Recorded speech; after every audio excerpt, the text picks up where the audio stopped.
being single. A couple days ago, Psychology Today released this article about the rise of lonely single men, which I think is a direct correlation to the rise of Andrew Tate, alpha male, fresh and fit culture. The article says dating opportunities for heterosexual men are diminishing as healthy relationship standards increase. Younger and middle-aged men are the loneliest they've ever been.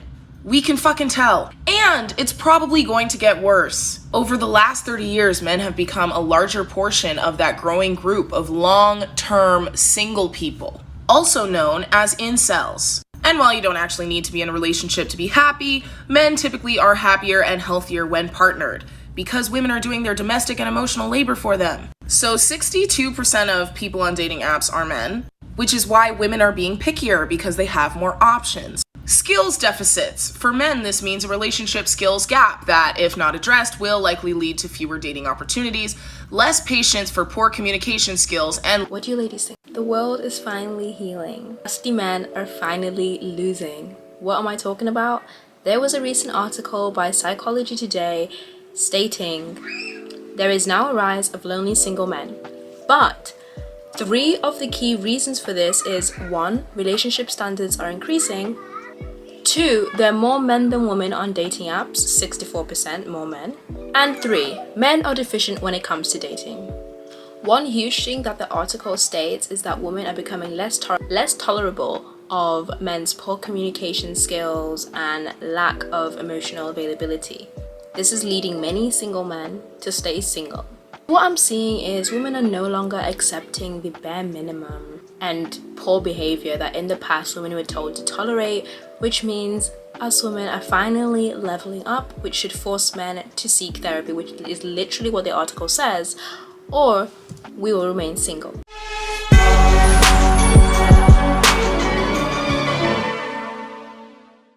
My friends, welcome to the Sheep Get Sheared Podcast, where here we talk about people, politics, and popular culture. I'm your host, the one and only Austin Creed.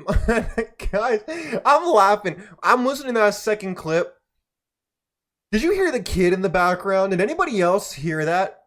I listened to these clips right before the show, and bro, this girl is talking about how, oh, these men are rusty, dusty, we don't want them, they no good, they losing. And I hear their kid in the background. She's a single mom. Oh, man. I'm getting distracted already. My friends, I want to welcome you into the show. And this is the second video in a series, the Biblical Bachelor Series. It's leading up to the publishing of my book called Biblical Bachelor that will be out relatively soon. I'm pretty sure it should be out within the next month. So, we won't be doing this forever, but we'll be doing it periodically until the book comes out, because I want to give y'all a taste of the truth.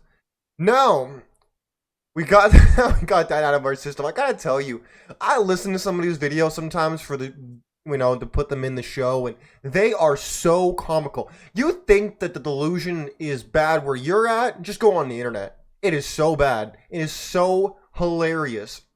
And yeah, they mentioned in the first video, she mentioned an article from the Psychology Today. I'll pull it up. Here it is. This is the article they're talking about. I had to go look this up and find it. We're going to go through this with a actually logical lens and not the bitter baby mama lens, and we're going to discuss this.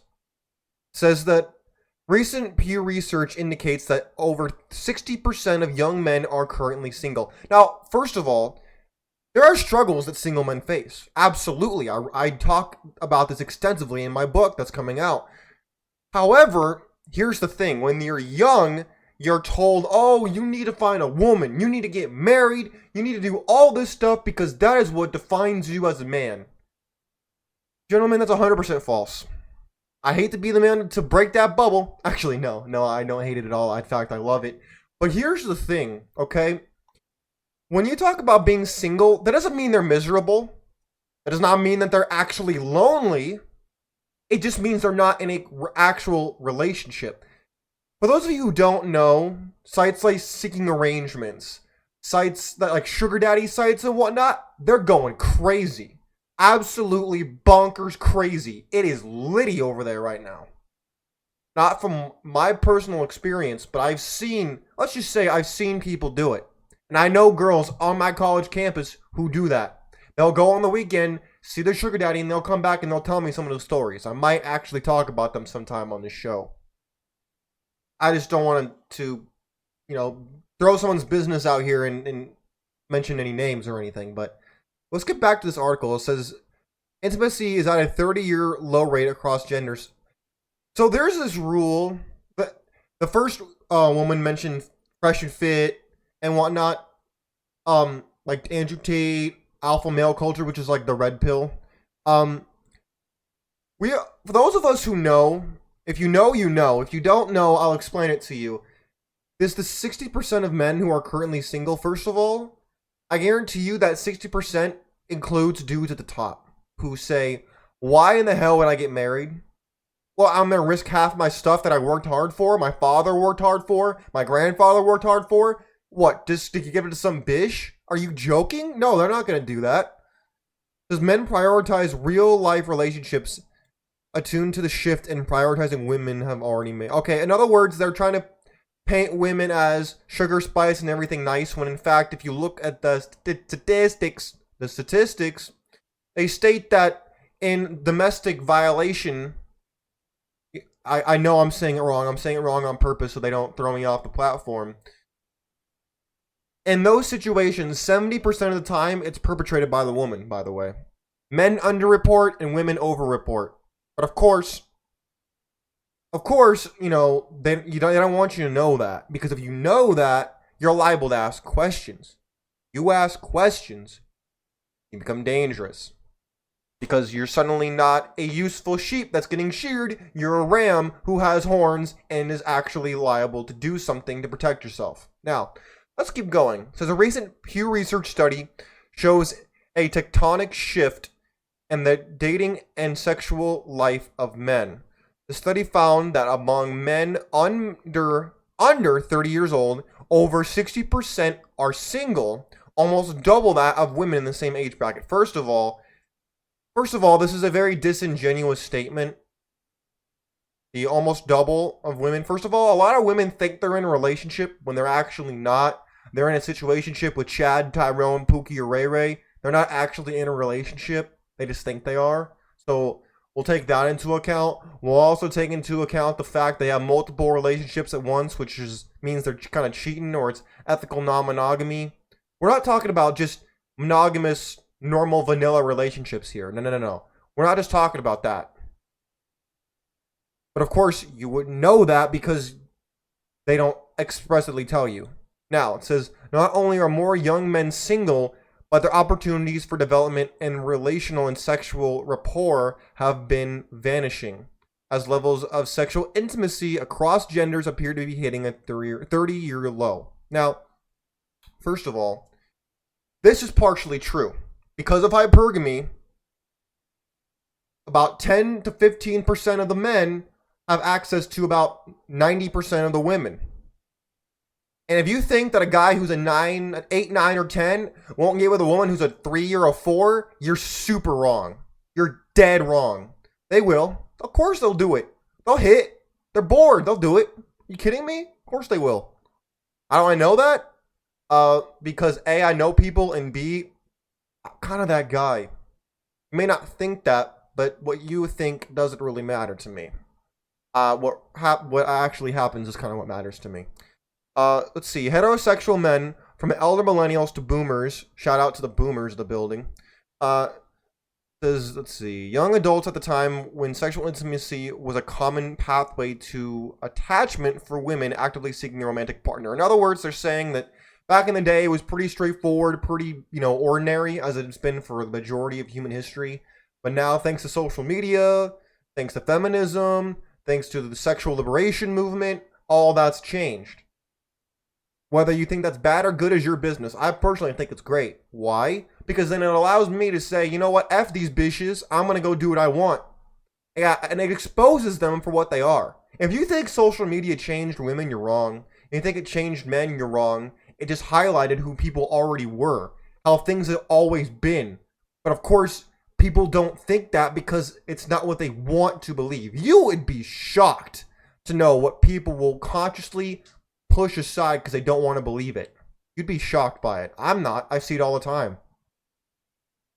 All right, how much more of this do I actually want to read? I don't know how much more of this I can take. How much of this is... Oh, they bring up prawn. Okay, great. We all know that people are choking their chicken online. Thank you very much for highlighting that reality. Thank you. What else they got for me? I don't see anything of actual value here. Do you know what this entire article is? It's a whole thing about men go to therapy. Why would they say that? It's Psychology Today. Any other questions? They're trying to make money. What else do you think it comes down to? It's always... Let me reiterate that. It's always about money. Now, enough of this damn reading. I've had enough of this garbage. Let's go listen to something that's interesting, okay? You might be asking yourself, Austin, why is it that women have these dating standards that are completely out in crazy la la land? How is this possible? Why does this happen? Well, I'm glad you asked. It's really not that complicated. I'll let this woman take it away. Here we go. Let me share the screen real quick. All right, here we go. When it comes to dating a man, what would be an age range for you? 33 to like 36. Would you date someone married? Absolutely not. Do you have a preference when it comes to race? My race. So black guys. Minimum height requirement for you? 5'8" and up. Would you date someone obese? Not on purpose. What does that mean? And what would a minimum salary be? A year? $500K. Like $500,000? Yes. Damn. Oh my God. I'm delusional? It says here you have a 0% chance of finding someone. Wow, that's horrible. And it also says you don't belong on this planet. What is this? What app is this? This is so mean. In other words, it's too realistic. Is that what you mean by mean? Okay, first of all, gentlemen, would you date this woman on the screen? Would you date her? She's not that bad looking for an African American woman or black. I don't care. What's the term? I don't care what the term is. She's black. Would I date her? Would I smash? Maybe. Would I date her? No. Absolutely not. First of all, $500K? You know how many people actually make $500K?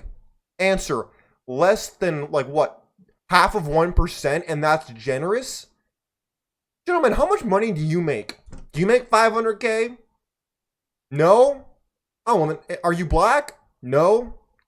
Are you between the ages of 35 and 36? No? Oh, well, then you can't date this woman. You see what I'm saying? She's not ugly. Don't get me wrong. She's not ugly, but she's not like, oh my gosh, my heart just stopped. She's not like an Aphrodite, okay? She's not out here like crazy uber attractive. But this is the delusion we're talking about. Back in the day, this woman would be in the village like everybody else on the planet before cities became huge. Everybody kind of lived in their own village, did their own thing, and had to choose from the men and women within their village. Back in the day, that's who she would have access to. The best dude in that village, in that county, whatever. But now, she's got Arabian princes, she's got billionaire dudes with yachts, sugar daddies with boats, she's got athletes, she's got entertainers, she's got everybody hitting up her DMs. That's the equivalent of the peasant working the farm, competing with the king or the lord for a woman. You see how that, creates a little bit of conflict and a little, difficulty for the guy on the bottom? Yeah, straight up. Exactly. That's why. Because I guarantee you, this woman has been flown out by some entertainer, some athlete, or whoever, once, twice, 3 times. I don't know. It's possible. Because then as soon as that happens, whether a dude's Drake, whether he's the dentist, whatever he is, that becomes the next minimum standard. Once they get a dude like Drake or whoever to sleep with them, they think that they're entitled to that caliber of man. They think, oh, I got him to sleep with me, so now I deserve that quality of man. I can get him again. That's what they think. And this is why young men are struggling. Single men are struggling out here because of attitudes like this. Because they can't find a partner. Those of us who actually want to, I don't even care. But most dudes want a relationship, and they can't find one because of relationship standards like this. Now, I would encourage you to not care about relationships, to not care about that stuff because A, you're probably broke, and so you need to fix that first. And second, why you just want to get laid. Look, I don't care how religious you are. I don't care. Look, I discussed this at length in my book that's coming out soon. People cannot distinguish between love and lust if you lack experience. You can't tell the difference. I can, because I have a body count higher than most people. So I can actually see this for what it is. People can't tell a difference, especially if they've been raised in a very religious upbringing. They can't tell a difference.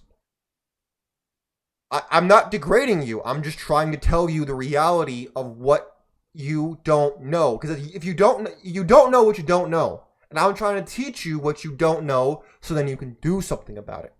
Now, let's go to the next clip I have on today's show. All right, here we go.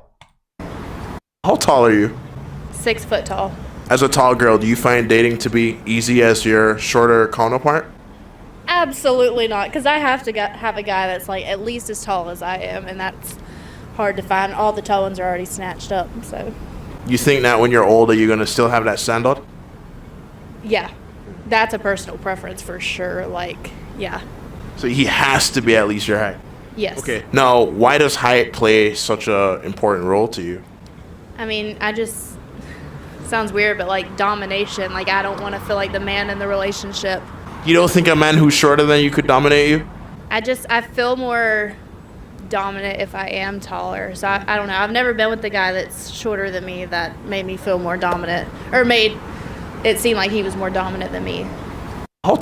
Oh my goodness. Hey, I could see partially where she's coming from, but first of all, you probably missed the most important part of that. You probably missed it. I might play it again because you missed the most important part of that. The most important part was the domination part. You want to know why that was important? Answer. Because the double standard surrounding that could ruin your life. Say what you will about this woman right here, okay? She's blonde, she's tall, she has a tattoo, red flag. But she's not ugly. I might fold. I might get with her. However, here's the thing you didn't hear. Here's what you didn't see. The domination part. Women like to be dominated, but here's the problem. Thanks to the movements like the Me Too movement, men are rightfully scared of doing those things. Why? Because consent went from being a, hey, you know what? We both consented, and then we had intimacy, to, hey, I could remove consent 10 years later, and then all of a sudden, you're in court. Or all of a sudden, you're getting crucified in the court of public opinion. All of a sudden, your neck is got the chopping block for something 10 years ago that was 100% consensual. That's the problem. Is now we live in a society where people can just change the rules on you, pull an Uno reverse, and you can't do anything about it. And because you're a man, they'll assume you're no good. And if you're a woman, they'll assume that you were, quote, weaker, and so you therefore are automatically a victim. This is what single men struggle with. They struggle through garbage like this. Number one, most dudes aren't over 6 foot. I'm over 6 foot. Most dudes aren't. And so out the gate, she's at a disadvantage. Add to the fact that she's probably going to want a dude who's handsome. That's another deduction. Dude who makes money, another deduction. A dude who, I don't know, charming, whatever. Add the list. Go down the list of BS reasons that are really stupid, in my opinion. You know, look at the icing on the cake. If you think you the cake and you're going to show up, that's not enough no more. You got to be the icing too. So let me go back to this real quick. When you look at articles like this from the Psychology Today that talk about how 60% of men are currently single, most men are seeing videos like the one we just showed on the show of women having these standards that are laughable. And they're saying, dude, I don't want to be around this. I don't want to be catching a case. I don't want to be out here risking my neck for random bitches. Why in the world should I go out here and risk my neck for these 304s? Why should I do that? Why should I do that? Why can't I just do what I want to do And when they say single, that does not mean that they're not out here in these streets. That does not mean they're not out here having fun. It just means that they're not cuddled up at night with their girlfriend. That's what that means. Plus, let's not forget, a lot of dudes and a lot of girls are more reading rainbow or rainbow writing than ever before. They're more LGBTQ plus than ever before. That's not bad. It just means that it affects the dating marketplace. Now, the Psychology Today is not the only one covering this. The Hill covers it too, talking about the same exact study. This is going around. They're saying that we're in a crisis of connection, according to a psychology professor. Saying disconnection from ourselves and disconnection from each other, and it's getting worse. I mean, look, it might be getting worse for society, not getting worse for me. Look, once you separate yourself from your carnal achievements, once you separate yourself from how many girls you're getting with and whatnot, you will feel so liberated. You will feel so much better because then it gives you options. It gives you more control over how you engage in the dating marketplace. It gives you the advantage instead of just taking what you can get. It provides you with leverage. And that's difficult to do. People, especially us as men, when we're younger, we don't have this kind of control. We don't have this leverage. We don't have the advantage. Women have the advantage. And so, but here's the thing. Thanks to feminism and everything else, these options are getting pushed back farther and farther and farther. So if anything, it's being evened out. So it's kind of crazy, but it works out in the end if you just hold on to yourself, you hold on to your butt, and you don't give up. You'll be surprised how much it works out for you. Well, my friends, look, young men are struggling out here, it's true. But they're not struggling per se with dating. Dating is a problem, don't get me wrong. But it's your mindset that's wrong. It's your mentality that needs to be fixed. Because once you realize the reality of what you're dealing with, they want to pretend like the women out here are winning. They are not winning. It seems like it. They're not winning.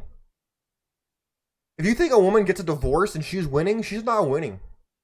And statistically speaking, I think it's like 80% of divorces are filed by women. They're not winning. You know, they might be winning for the first couple years after their divorce. They're not winning them forever. They'll be lonely. They're making fun of you for being lonely when we're young. Gentlemen, when you hit 40, 50, you're not going to be lonely. Only if you want to. You can go on seeking arrangements. You can go on sugar daddy websites. You won't be alone. Drake said at the top it isn't lonely. He was not lying. But of course, they're trying to tell you that so that you're like, oh, fine, you know, I'll settle for what I can get. No, don't do that. No. Don't do that. Don't take the bait. Don't be a schmuck and take the bait. Because trust me, you hold out, you'll start winning. It's the opposite of what you're told. Yes, it is the opposite. Guess what? That's exactly why it's supposed to work. Because guess what? What you're told is most of the time complete garbage that's used to gull you into making a mistake and being a pawn for the government. My friends, it's a struggle out here. For single dudes, for married dudes, it's a struggle for everybody. Guess what? Do not give up and do not take anything less than what you actually want. If you want to get a relationship and you want to get married, God bless you. Go ahead and do that. Do it responsibly though. But don't feel like you have to do that. You don't. You don't have to do that. Where is it written that you have to do that? You don't.